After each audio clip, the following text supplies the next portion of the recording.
The opinions of the individuals during this broadcast are their own, and may not be the opinions of their group or other organizations they may be involved with. All medical advice during our broadcast is not a medical opinion and should be checked with your medical physician. This podcast is for adults only, should not be used as a meal replacement, and may contain nuts.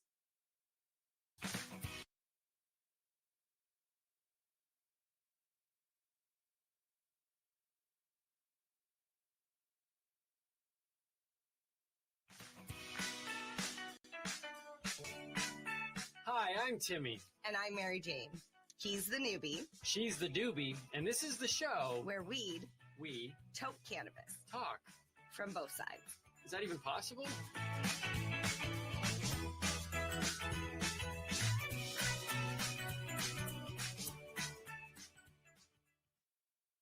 This podcast is for adults only, should not be used as a meal replacement, and may contain nuts.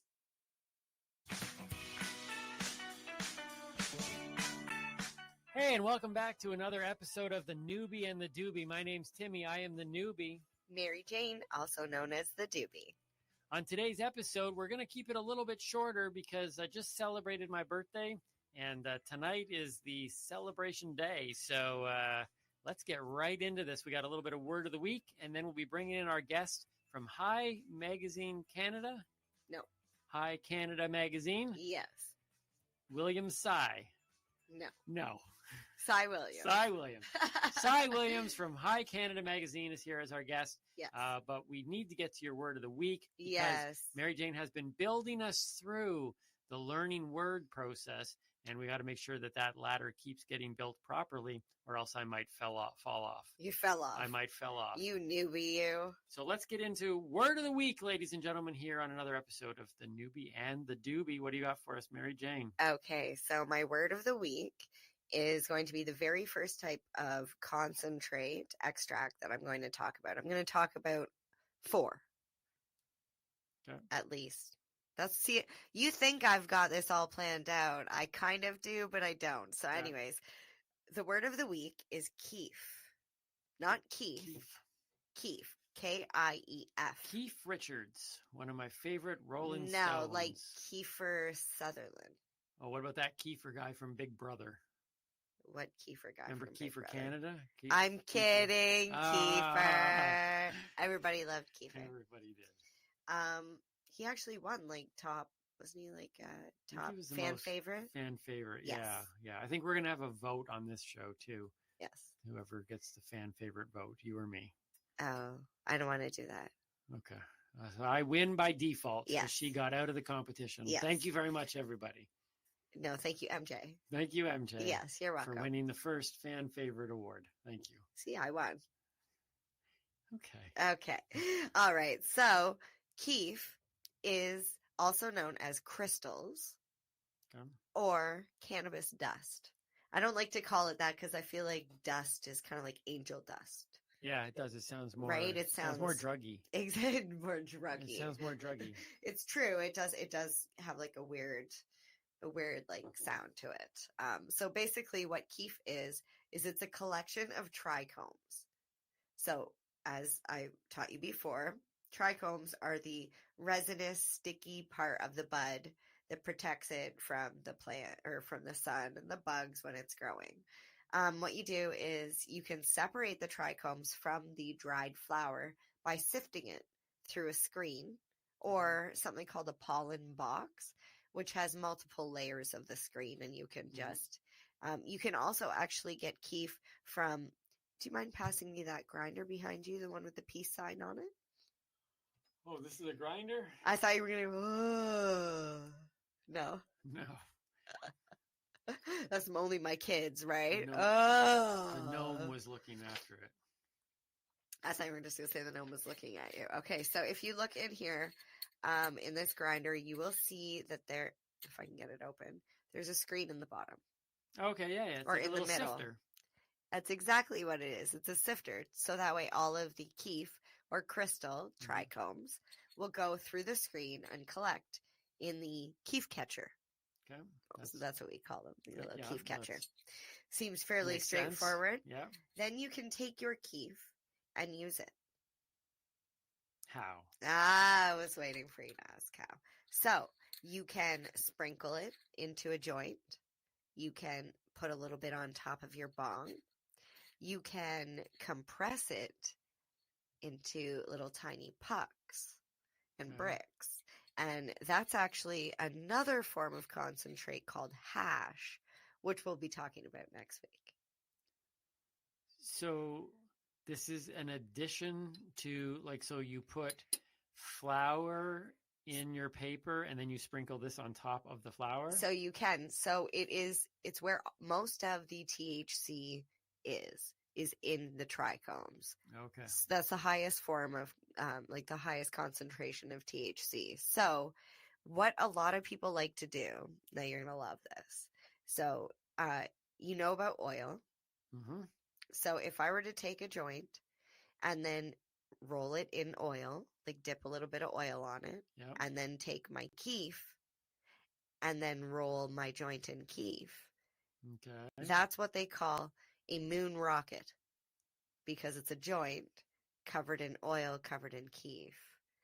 So you light that baby up and bam. It's like out of this world. Okay. So there's also something called a moon rock, which is essentially just a cannabis bud that they take and dip into an oily concentrate like oil and then roll it in Kief. And that, what they're doing is they're boosting the THC percentage on the bud, because now they've just added, a 70% THC oil to it, and like 40% THC with the Kief. Okay. So if you bust that up and smoke it, oh my goodness, you're gonna be wrecked. That's like a lot of THC. All right, so Kief. Kief. Wait, is Kief? Help me remember this right now. Is Kief the first form of concentrate that we're talking about? We've been talking about.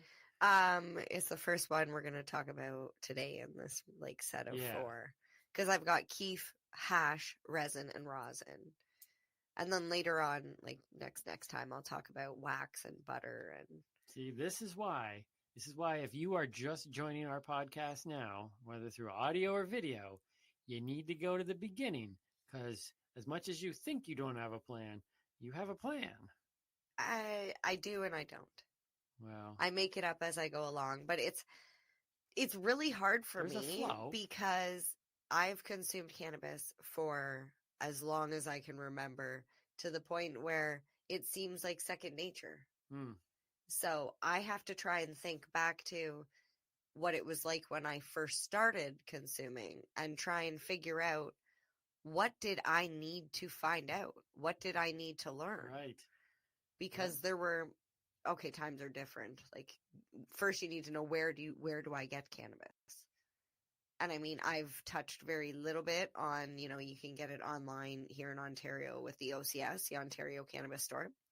And I also have touched base on the fact that you can go to a legal recreational retail outlet. However, I did not walk you through the process of, standing in line, being ID'd, talking to the clerk. Like, we didn't go through any of that. Right. But what you just said there is super interesting to me, because I was hoping that that's what this show would do too. Is, like you said, you've been using it your entire life. It's like people who drive now and are horrible drivers because they've gotten into so many bad habits. They've forgotten actually the basic rules of driving. Yeah. And you kind of consume cannabis. I don't think you do, because you're very cerebral with it. Well, at least you teach me enough to make me think that you're cerebral about it. But you could consume cannabis on auto drive, like, and I'm hoping that what this show does is it takes that you can break it down for someone like me. And in that process, maybe we're even helping other cannabis consumers who have been doing it for longer than you have, and be like, oh man, when was the last time I heard about Kief?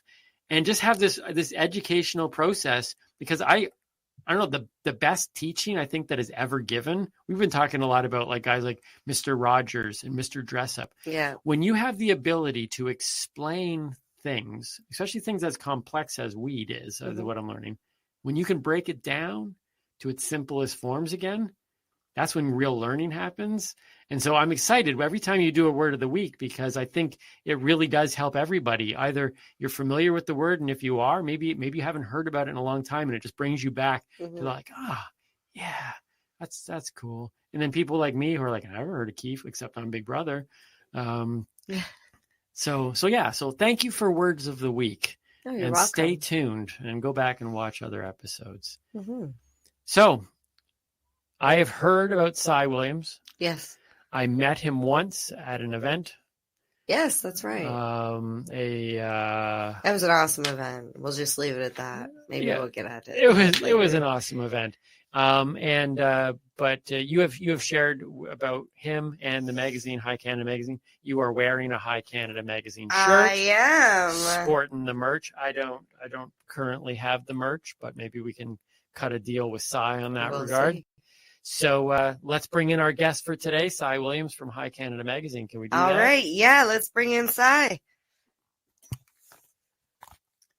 And there he is, Cy Williams, all the way from BC, Canada. Hey, Cy. Thank you. Pulled it out just to... I love your shirt. How come I don't have one of those? Well, you're just getting in to the industry. So, all right. You have to actually kind of earn a High Canada t-shirt. You know, I've never sold a High Canada t-shirt. Never, not one. I've had at least thousands made over the years, and we always give them away. So if you play your cards right, and I don't see any reason why you might not be able to get one. Yeah. Well, by the way, MJ made it sound I need to like put in some dues. Like, how long do I need to hang out with cannabis people before I earn that? Well, not just cannabis people. No. High Canada. It's not so much the people. How much cannabis have you smoked? Have you hit that level? I've had 3 full joints. Well, maybe 3 cannabis. Maybe did I finish 3 them? joints? Okay. 3 joints, but they were all to yourself. Yeah. I didn't share them. I didn't pass the Dutchie to the left-hand side. Did I use that phrase properly? Or the right. You just hoarded it to yourself. Yeah, it's okay. I think that's called microphoning. Yes. Actually, I wish they would make rolling papers that on one end, the filter end, look like the microphone, and the other end, you know what I mean? So as it burned, every time you'd just be like putting it up to your lips and sorry, am I holding the microphone again? Well, I always thought that microphoning went well with karaoke myself. Yes. I don't know if we've tried to do the stoner karaoke over the years. We haven't got it right yet, so we'll keep working on that. Well, based on all the stuff that I see in your setup here, you could probably teach me a lot. Like Mary Jane has been, this has been probably more educational for me than anybody else during this podcast process. You look like you could probably teach me a ton of stuff. Well, I have to say, I just want to start by saying I'm a big fan of the show. You guys have made me laugh out loud, like seriously in real life. A chuckle. I love watching, Timmy, your education into the cannabis community, because the cannabis community is one of the most complex entities or cliques, industries, communities that is out there, and there are more contradictions than actualities. And it has been so much fun watching and listening to MJ kind of fill you in on things. So props to you, MJ. And Timmy, how are you feeling? You feeling like you're getting the gist of what she's laying down? I think so. Any hurdles? I have learned a lot, but I think this is the thing that I'm most impressed with, and it's been a growth process. But hear me out here, Cy. There is 5 forms of cannabis. Okay, there's 6 if it's 5A and 5B. Okay, so it's flower, it's tinctures, it's topicals, it's edibles, and it's concentrates / extracts. Did I get it? Yeah, I've seen them on the little dissolvables that go on the tongue as well. I have suppositories in my fridge. Oh, you never told me about suppositories. Let me think. I think you're there anymore. Well, a suppository would technically be a impressed. concentrate. Okay. It's still a concentrated form of cannabis, but you're using it rectally or vaginally. Timmy, how many, besides the joint, have you tried any other forms of cannabis? No. But MJ is currently working on getting me we're going to do like an edible test. Yeah. Well, especially with the legal cannabis being 10 milligrams per package, some of those packages have 5 pieces in it. So that's only 2 milligrams per piece. So it's an extremely low dose. And now that you have your, oh, I blanked out there. Okay, I actually have a question for Timmy, if that's okay. If I could jump on yes, your please do. Train. Timmy, that first joint you smoked, tell me about it. The first one I smoked. That's a good story. The first one I smoked was down by a river, no van included, and I felt nothing. Now, MJ would have to give you the exact things about the joint, but I felt nothing at all, and I was severely disappointed by that. Oh, I'm so sorry you smoked shit. Yeah, right? What about your second joint? Yeah, we did purchase him low dose. It was about 12% THC the first time. The second time we got him about 19% THC. Oh, then you got him the good shit. And he smoked 2 joints in a row because he said, oh, I didn't feel anything the last time and I felt disappointed. So he smoked 2 joints in a row. And this was the day we went bowling. Yeah. Okay. So we went bowling that day, and I am a really good bowler, a couple 300 games in 5-pin, and I saw my bowling score get deeply affected, and I was already then getting the warning signs that cannabis isn't going to be for me. Like, I can't risk my bowling score. You don't understand, Si. So you did not it to be a performance enhancing drug in any way? Imagine that. Quick, call the Olympics. Really? You found it was very difficult to bowl after smoking those 2 joints? Yeah, there was no performance enhancing at all. Now, that being said, I bowled better than some people I know who weren't high. So technically, I'm performance enhanced above them. That's funny. So, Timmy, stepping away from that experience and looking back, would you say you had fun? No. Oh, come on. You kept laughing about how your legs felt fuzzy. Yeah, I was laughing because it was unique and I was trying new things and I was kind of enjoying the moment. But I was absolutely inside very, very, I was frustrated. I was a little concerned. So it was a mix of emotions. Bowling score, though. It was over the score. It was the fact that I couldn't function the way that I functioned. And it was kind of funny to me, but it was also very concerning and off-putting. Okay, so the third time, you must have decided, geez, I'm going to give this one more try. Third time.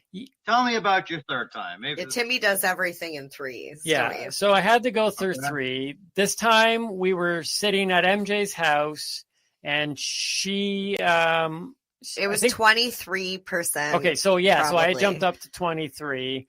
We were having a conversation. Okay, really good shit. And I kept phasing out. I think I was like thinking about unicorns at certain points. And all of a sudden I would come back into the conversation, but realize that I didn't know anything MJ had said over the last 10 minutes. And I'm a communicator, and that was it for me. I didn't like feeling that I was disjointed from a conversation.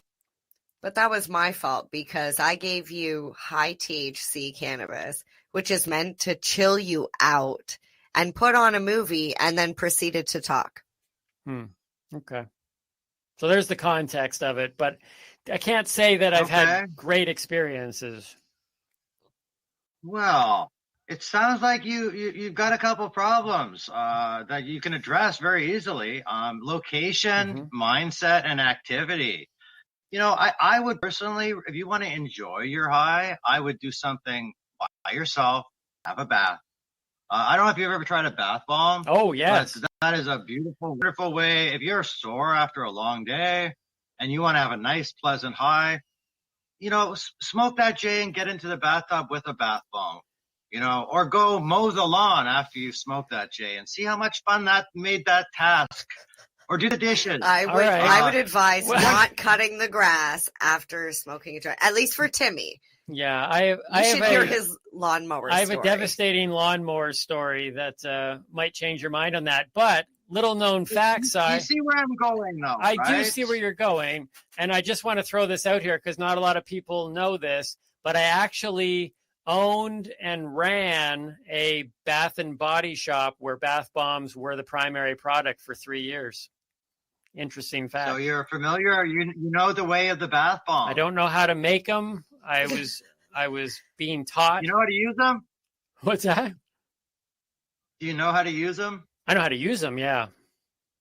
Perfect. Yeah. You're halfway there. I'm halfway there. See, I'd like you to have a tincture or like now they have caps, right? The capsules. Mm-hmm. You can literally just have a capsule. All right. Well, listen, I've told MJ that MJ. I'm hearing the echo in my ears and it's throwing me off. But I've told MJ I'm not closed off to the whole thing. I like sharing the cannabis smoking stories, but I've also now learned all the different other forms. And I've also realized you're talking about the cannabis community being a complex community.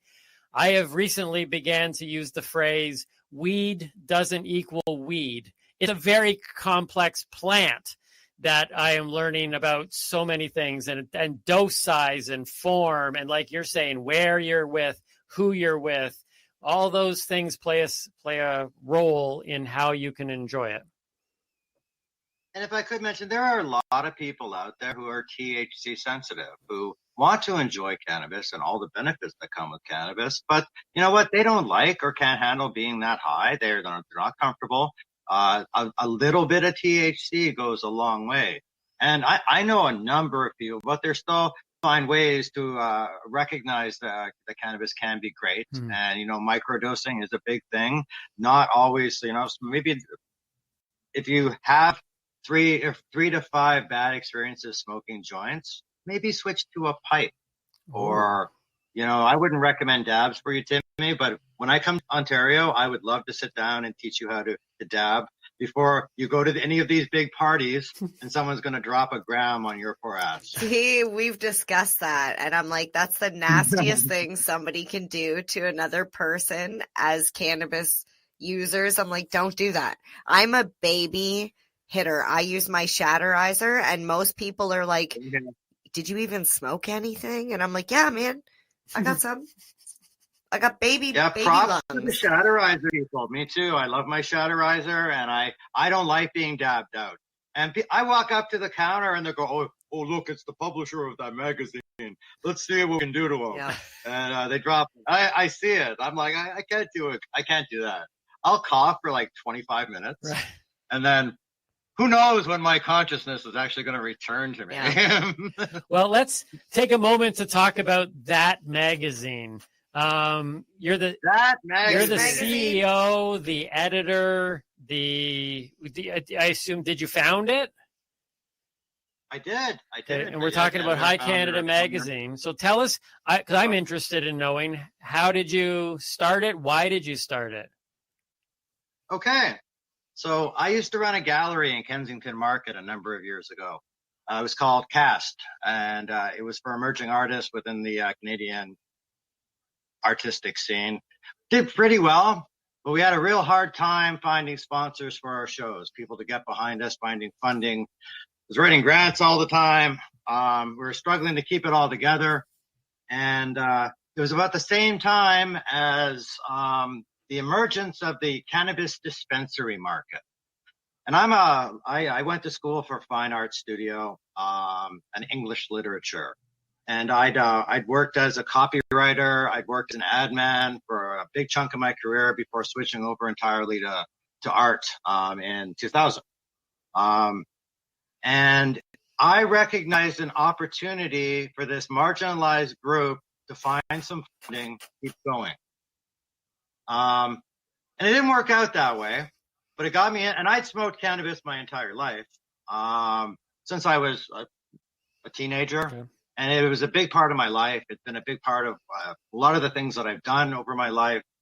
And I've never had a problem personally with the plant. And I have a problem with people who persecute people for using a plant. And I've always maintained this. It belongs to the people. We should be allowed to use it however we want. There's this level of legalization or regulation, even back then. And back then it was an illegal dispensary market. So when I realized that I couldn't merge the legal art stuff with the emerging black market dispensary markets, I saw there was an opportunity. I looked around and there was nothing. I had heard of a magazine called Cannabis Culture, never actually seen it.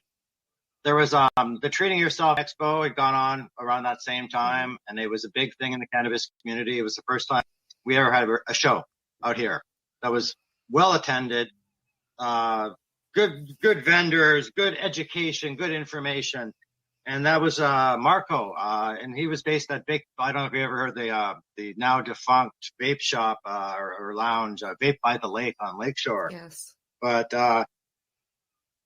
he had a Treating Yourself magazine that was devoted to educating medical patients about cannabis. And this is where nobody knew anything. 1 in 100 people you spoke to would have heard of cannabis in a medicinal way or a way that wasn't associated with stupid potheads or lazy hippies.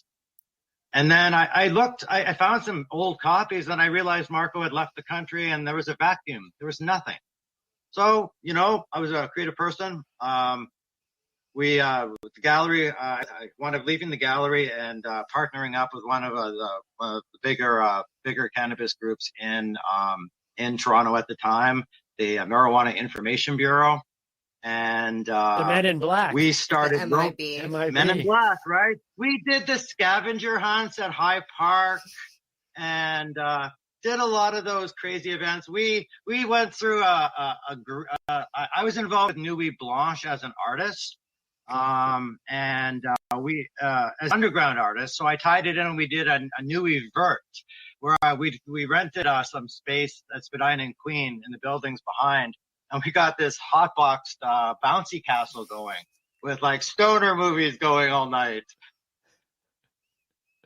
Because sure enough, 500 people showed up to bounce in our stoner bouncy castle, our hotbox. Which was a lot of fun. So I ran Rolling Stone magazine, which was a totally in-your-face. I broke every single rule there was out there for 10 issues, and I established our distribution through the gray market, through the dispensaries that were popping up in every neighborhood in 2014, 2015, and then I was asked to stop using the Rolling Stone name. I got a very nice request. Nice. Which I thought it was time. I had just I had applied for and was successful in, I was one of the 10 for 10 Nuit Blanche artists. With Nuit Blanche, I don't know if you know what it is. It's an all-night arts festival that runs in the city of Toronto. So I was chosen to be one of their 10 commemorative artists for their 10-year celebration, 10 for 10. So I was given the Badish Museum at Spadina and Bloor, and I built an installation there. And I built a scaffolding bridge that you walk under, and we had about 5,000 people donate shoes to hang off the bridge, and they all wrote their personal stories on the shoes. That's beautiful. And there was a morality clause in my City of Toronto contract that if I was involved in certain activities that I would not receive the grant money needed I wouldn't get, basically I'd be booted out. Okay. So I waited until the day, a week after my Nuit Blanche installation, which, by the way, went over amazingly well. We had Henry Winkler showed up, and Mrs. Badger herself, and we had people coming through all night long. I encourage you to look it up on the interweb. But right after that was done, I started High Canada. I saw the writing on the wall. I recognized the need for education and information. I realized that I couldn't play it like a fast and loose cowboy anymore, that I had to at least start maintaining ourselves to a better standard. We built a team again. We've had so many wonderful members of our team. MJ was a member of our team for a while. Hey, member for it was life. a pleasure to have her. Really was. And it's allowed us to build over the last 6 years this amazing community. Because what happens is every month we put out an issue. We try to cover 30 or so things going on in the Canadian international cannabis community and focus on like some women in weed and great women there who are in the industry, who are like doing amazing things, and advocates and teachers. And yeah, we throw in a little bit of business, but it's always about community. And we do that every month. So imagine how many people I've met, how many athletes and doctors and patients and just people, activists and people who are so passionate about the plant. And the coolest thing, Timmy, the coolest thing is that almost every single person I've spoken to, cannabis has changed their life in a positive way. Right. So it kind of makes me sad that you haven't had a positive experience yet. But I guarantee you, if you keep experimenting and put some faith in the universe, that you will have a positive experience. Well, I'm a big education guy, not in the public education. I've no desire to go into school or whatever. But what this process is doing is breaking down years of no information. And the more information I'm getting, the more I'm going, okay, maybe I misjudged it a second time again. Because obviously my first misjudgment was based on nothing. I thought it was, but it was kind of like the lack of information was wrong information, if that makes sense. It's disinformation. Yeah. So yeah, there's been a lot of disinformation, Timmy. So I think though what I'm getting from this show, and one of the reasons why we wanted to do it, was because there's tons of people like me who were shut out of it, been told a whole lot of wrong things, and yet they know people who smoke it medicinally or recreationally. You know, they have kids, they have their senior parents. We were talking with Mimi Cannabis about people over 55 being one of the bigger demographics. And as we're hoping to teach those people listening, I'm learning a lot too. So I'm not opposed. I think you might be right, Si. There's going to be something in the future where another opportunity is going to rise up, and maybe it'll be a positive experience. I'm doing this show not to be the opposite of MJ. I'm still trying to speak positively and trying to figure it out. Oh, Timmy, could I actually have a really good recommendation for you. How's your overall physical health? How are you feeling? Are you on a scale of 1 to 10? What are you right now? Like right now, after a long day of driving and recording 4 episodes? Yeah, right now. This very second. Feel tired. On a scale of 1 to 10. On a scale of 1 to 10? Like a 6 or 7? I don't know. I feel a 7. Physically, emotionally, mentally, I'm up there at the 9. Yeah. Good for you. Okay. Have you ever tried? I want you to try smoking CBD flower, high CBD flower. Because a lot of people who smoke cannabis and they smoke and they go, it's great, it's cool, I guess. It fucks up my bowling score, and I worry too much, or I get peril, or I eat everything in my fridge. But then they switch over to CBD flower, and they get this more of a euphoric feeling, a better sense of being, a better sense of overall health. I'd reckon, maybe looking at that side of the cannabis coin, because there's a lot to explore there. And I could personally make sure you get some CBD flower. There are some amazing growers in Ontario, and hemp flower is going to be the big thing that is coming out that people really aren't talking about. They're still talking about cannabis, the cannabis part of it. But the CBD part of it and that flower is going to overtake the world, especially when you start seeing hemp cigarettes. They're going to be used as a smoking cessation tool. I've seen those. Actually, people are going to be smoking. That is going to be the product that takes the world by storm over the next 2 years. Mark my words. You can have me back on your show in 2 years, and we can talk about the evolution of hemp cigarettes in Canada. And you can prove that you are right, and we'll pull up this exact clip. So the only thing I would say about that is Timmy is a health conscious person, and I don't really see him smoking again. Maybe vaping, maybe.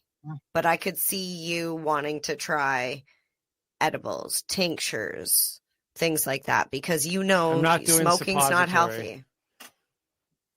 I would try a suppository for either my IBS or for my premenstrual dysphoria disorder.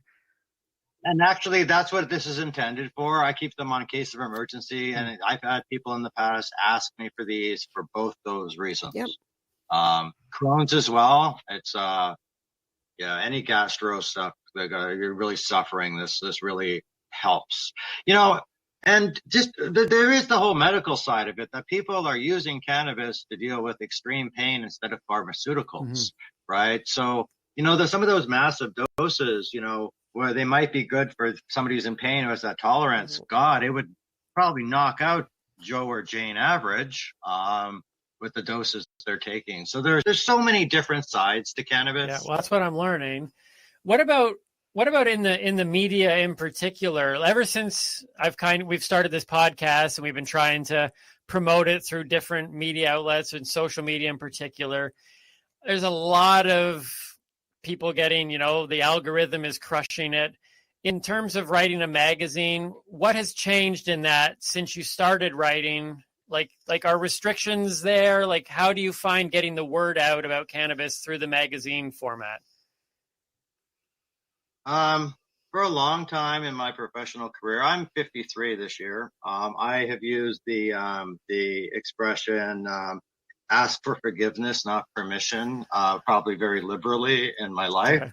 And I know for a fact, and you can go check this out if you like, Health Canada has never issued a financial fine to anyone for breaking any marketing rules. If there have been marketing letters put out there to companies, they're never been publicized from companies like all the big LPs. If you go in bathrooms and nightclubs across Canada, you walk around Alberta or Edmonton and you see legal cannabis advertised on bus stops. And, when we went to I should actually finish. Do you mind if I finish the second part of my High Canada origin story? Oh, sure. Yeah. Because we had a transition around legalization. Yeah. Okay, so when legalization rolled around, we were told to comply, that we were giving a list of marketing rules and regulations. 90% of the businesses, the entrepreneurs, the people that I had worked with for the last 3 years in the capacity magazine editor, most of my advertisers were told, you come to our side or else. And it changed everything. And a lot of people thought they would be grandfathered in. There were companies out there trying to purchase regulated brands with the promise that they would protect them and umbrella them in. There were tons of people, scores of people who worked in underground dispensaries who had done this for the last number of years, who had built up skill levels where there was no education out there for this or training for this kind of work, who had suddenly found themselves unable to work in the legal industry. So with that one issue, we transitioned and did our very best to transition over and comply for since October 2018. Now it's 2021. I watched so many advertisers, friends of mine, companies fall to the wayside after that legalization and now after Corona. It's very, very disheartening to see. And when we made that transition, we did it with the best optimism, the most optimism we could have. It's not just me. We have a big team of people, contributors, or people who put into this concept and idea of High Canada magazine. We run it like an arts collective, so there's a lot of voices and a lot of moving parts.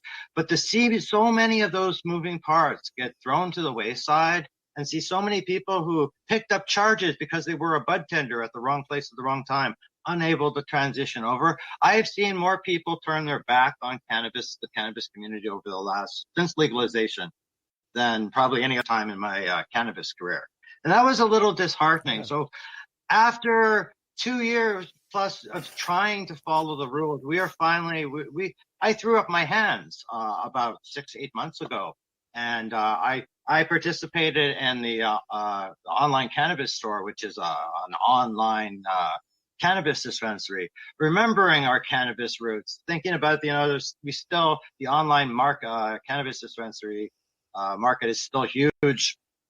Sorry about that, Sai. I think we lost your feed for a little bit. Could you just go back and kind of recap some of what we may have missed? No problem. I was probably speaking at length about our second transition around legalization, where we as a group decided to try to comply to the best of our abilities to all the new legal marketing restrictions. As a result, of the legalization, I know we saw the rise of the new legal dispensaries, the rise of LPs, but there was an entire industry built up to that point of entrepreneurs, a lot of people who took charges for simply being bud tenders or working at the wrong place at the wrong time, at the wrong grow, because they were involved in unregulated cannabis. And we made a really good try of it. We tried to stick to legal topics, but you know what? The legal market was pretty much, well, you've worked with the black market. We can't advertise with you. I know so many legal producers, people who work with the setting of a legal producer. I have friends and work at so many different companies. And every time, besides content, after we tried to comply, it always came down to what the lawyers had to say.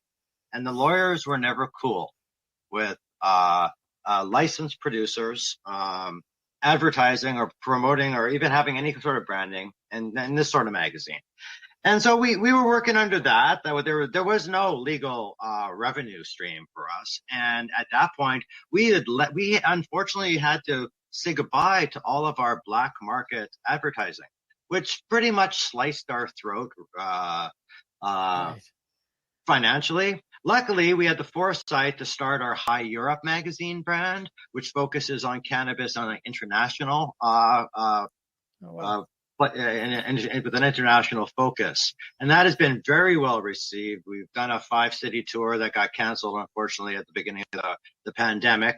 We're due back there in August to do another 5-city tour. We're media sponsoring the International Business Cannabis Conference, the ICBC. That's been able to sustain High Canada. At the peak of the crisis, we were our printers' needs and our lack of advertisers pretty much dictated that we had to go to a digital-only platform. And we've been a digital-only platform for about 9 months, and I have to tell you, it sucks so bad. And we still get great engagement. We still have this magazine. But we've over the last couple of months, we've really had to decide that we've had to restart it one more time. So I've been working diligently through the crisis, building new partnerships to take High Canada magazine into as a true legal magazine. We're not going to just be a free magazine that's available at dispenser or black market dispensaries or at head shops or quite possibly if you get it mailed out to you.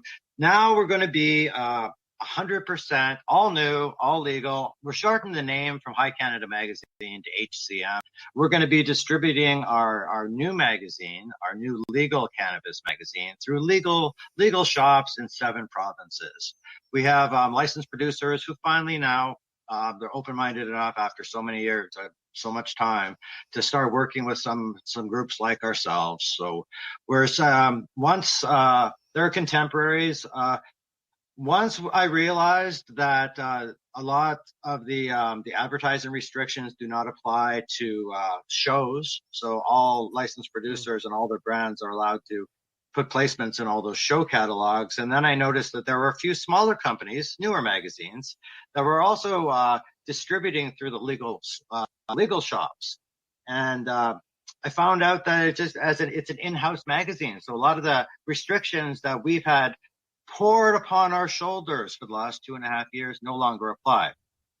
Mind you, it means that we can no longer talk about our black market roots, our legacy roots, or our friends in the black or in the unregulated community, because in order to play in this particular playground, we have to follow every rule that there is, which is great. Right. And I'm happy that we're able to make this hopefully third and final transition with the High Canada Magazine brand. We're bringing with it 6 years of community, a dozen High Canada Magazine correspondents and representatives across the country. So we're really excited about this new move. I'm hoping we're working on the new issue right now, this first legal issue, and we're looking at having it in stores in 7 provinces by probably mid-August. So actually, you heard it here first. We've been keeping it pretty quiet. We had a giant yearbook issue as our last final unregulated issue, last issue. We had pretty much, it was 300 pages of photos. And to be honest, it could have been 1,000. I'm a collector. I have collected photos from so many events, from so many things, from so many shoots, from so many stories that I could have filled 1,000 pages. But yeah, we closed that out last issue. That's awesome. That was a good issue. Well, You I were in love. there. Were you in it? Maybe. Nice. I love how as you've talked about the magazine and the passion is clear behind it, which is, the driving force behind anything that's going to be successful. But you talked about how you do a lot of stories, people telling their stories. And one of the things we've wanted to do here is have people hear our stories. And one of the things that I love to do to learn is not in the textbook, but I love reading biographies and seeing documentaries of people's lives. I guess my question in regards to all that with the magazine, do you have any sense of our non-consumers getting a chance to hear these stories? Like, does this magazine, has it crossed out into a non-consuming audience? Do you know that at all? I do. It's funny. We had an interesting evolution of our audience. We started building subscribers with Rolling Stone magazine, where it was consumers purchasing from black market dispensaries. And then we transitioned over.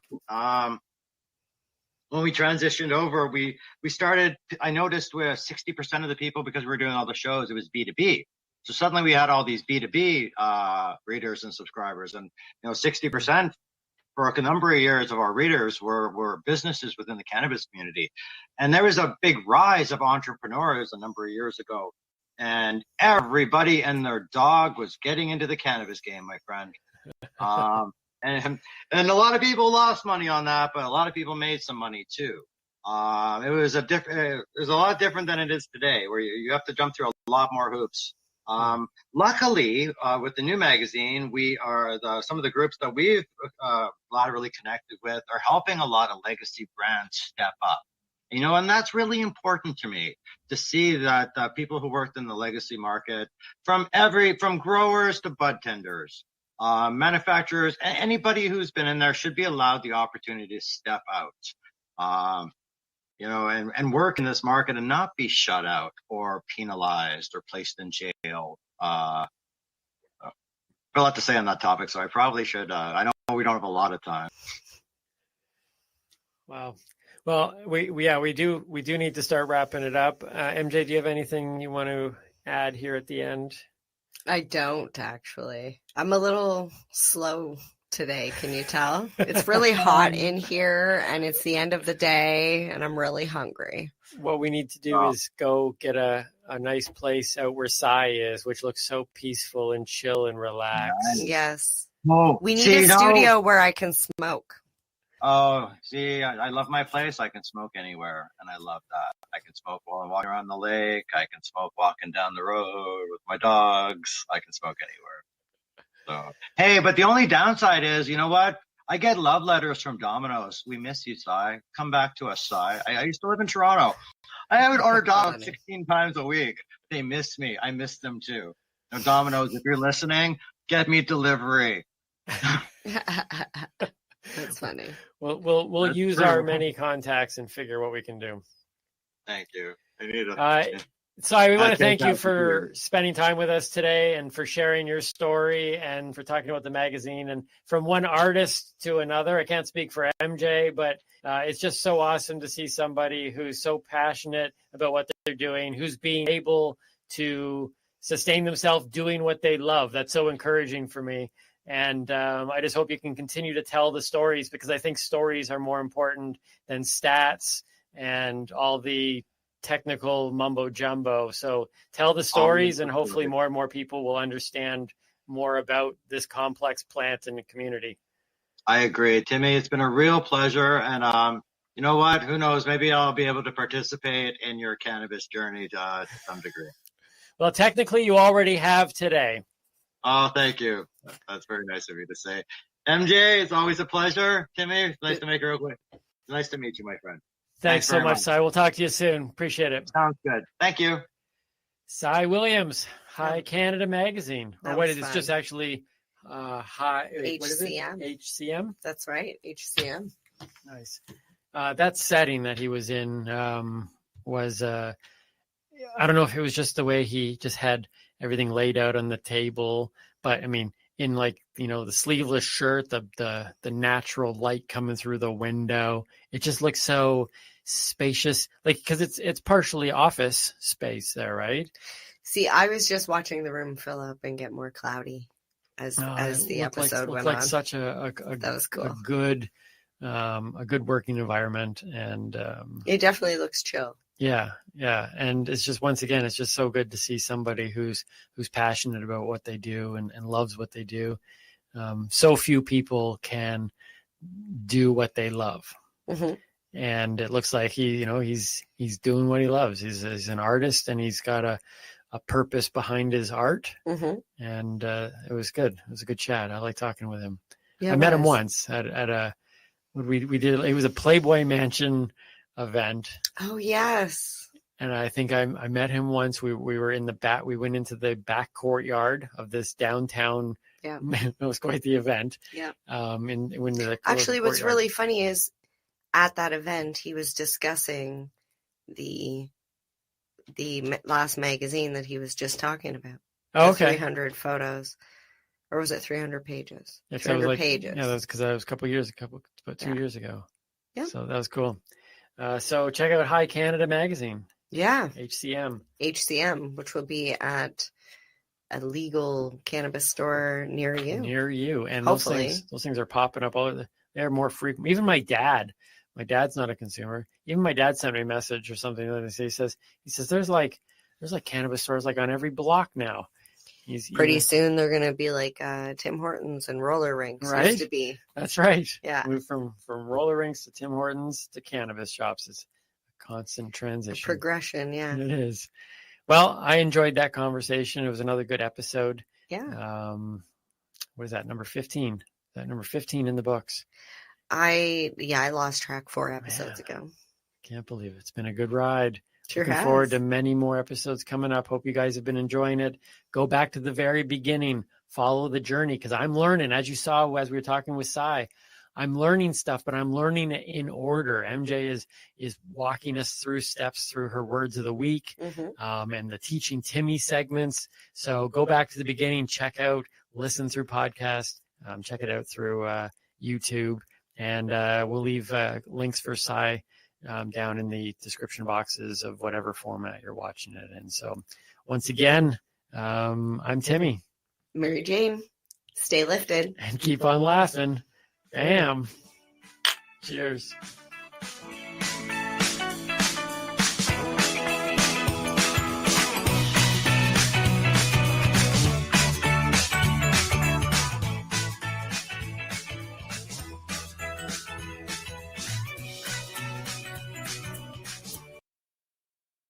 Go. Hey, Mary Jane Baker. No, I'm Mary Jane Baker. Wait, can we do that again? Mary Jane Baker, take 27. Hey, I'm Mary Jane Baker, and you're listening to 420radio.ca.